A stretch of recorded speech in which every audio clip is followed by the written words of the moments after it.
What's up, guys? Welcome back to another teaching, another episode of Unlocked. So I wanted to talk about a book that is a not just book club, but theme in our office. Hopefully take some learnings from it, how you can develop and create more leadership around you in your business. All right, guys, welcome back to Unlocked. Thank you. Hit the subscribe button, hit the like button, throw a comment. It would all help. Again, the goal for this channel is to grow so that, it eventually can impact more and more people. So we're talking about my absolute favorite book. And look, I've been reading books every single day. I've missed 2 days in the last 4 or 5 years. So I've been reading books every day for, probably 4 or 5 years now. Read plenty of books. I can tell you, people skills and team building wise, this is my favorite. I've read it multiple times. My favorite book on people and team building called Bringing Out the Best in People. And careful, there's several authors for a similar book title. The author is Alan Loy McGinnis, who actually is not a business teacher. He is not a business school professor.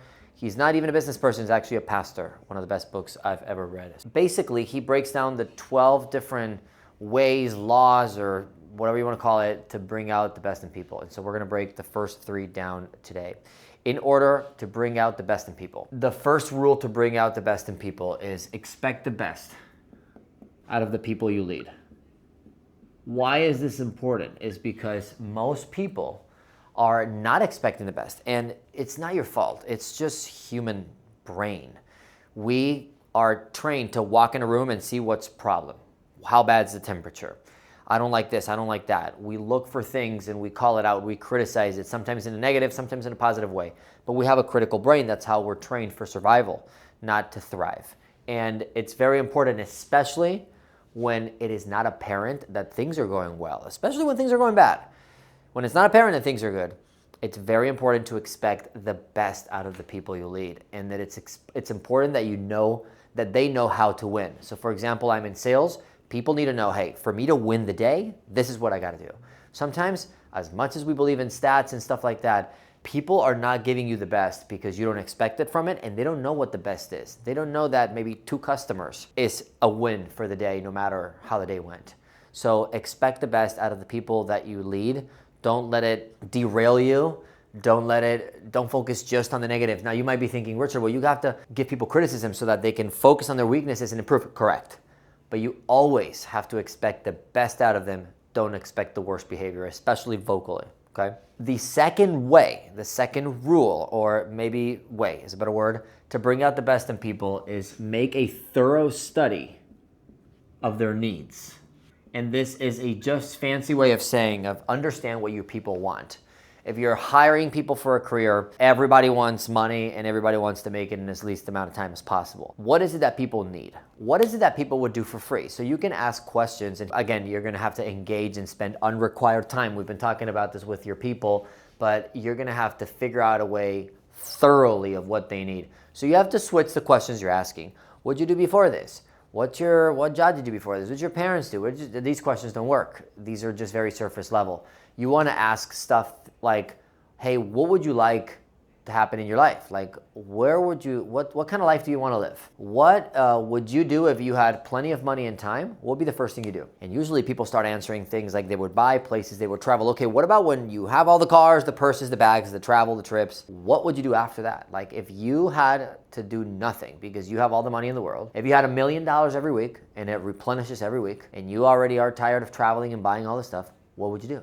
What would you do with your time? That answer, when I find the real true answer, that is going to be a closer to answer to what I'm looking for. I got to make a thorough study of what people need. Once I know what people need, I can connect what I have to that, and I can now draw a path. But if not, I am basically driving people in a car with no direction. You imagine telling somebody, get in the car, drive. And just drive north. And that's a lot of times what we tell people is we're putting them in this car going 100 miles an hour, having huge goals, business, whatever, but it's never about what they need. So they're either driving a direction that they didn't ask to go because it's our direction, which people are fine doing with, they'll just remain employees and never develop leadership, or they have no idea where they're going. So you tell me, would you drive fast to a place you don't know where the destination is? Probably not. The third way on how to bring out the best in people is how to give a reprimand. So we're going to talk about how to properly discipline And one thing I've always learned, and we're going to talk about 4 specific things, but one thing I've always learned is do not ever destroy somebody. If you have to really give some hard criticism to somebody, do not ever do it in public if you can accomplish the same thing in private. The first thing on how to properly give constructive criticism is you have to do it immediately.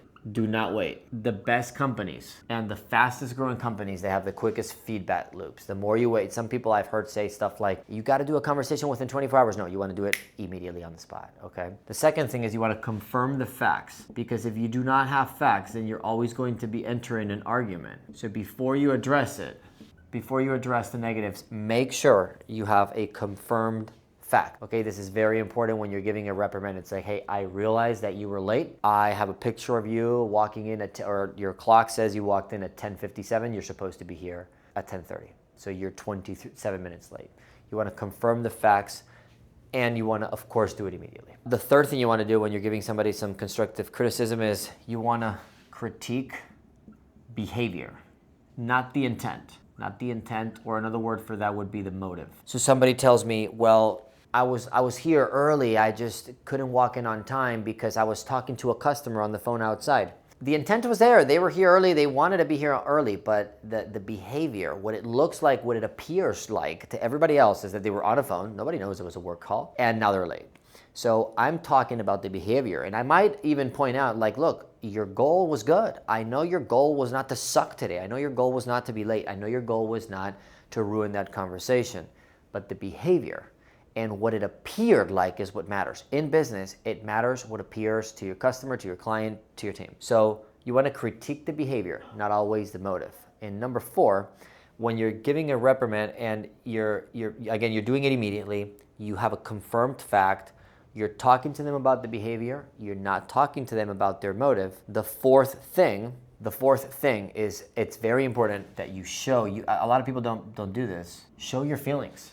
It's important that they see you as a human being. If you're actually upset, be upset. If you're annoyed, be annoyed.